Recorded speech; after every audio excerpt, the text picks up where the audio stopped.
வாழ்க்கையில் எல்லா விஷயத்திலும் அடிபட்டு மிதிப்பட்டு வந்தவர்களுக்கு மட்டும் ஒரு 3 பொருள் தமிழின் ஆக்கப்பூர்வமான பொருள் தெரிந்திருக்கும். பெரும் நிகழ்வு. பெரும் நிகழ்வு வாழ்க்கையில் நமக்கு வரக்கூடியதுதான்.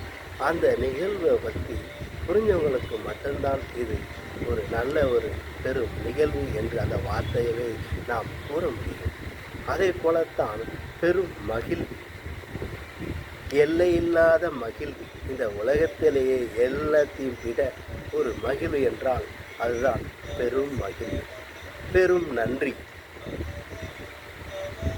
நமக்கு இன்ப துன்பத்திலையும் தோள் கொடுத்து தோழனாக இருந்து எதையும் எதிர்பார்க்காமல் செய்கின்ற பெயர்தான் நன்றி. ஆகவே இதையெல்லாம் உணர்ந்தவர்களுக்கு மட்டும்தான் இந்த பெரும் நிகழ்வு, பெரும் மகிழ்வு, பெரும் நன்றி, இதை உணர்ந்தவர்களுக்கு மட்டும், ஞானிகளுக்கு மட்டுமே சொந்தமானதுதான் இந்த 3 வாக்கியங்கள். இந்த 3 வாக்கியங்களை அவர் கூறினாலே அவர் நல்லவர்தான் என்று சொல்லும் வரலாறு.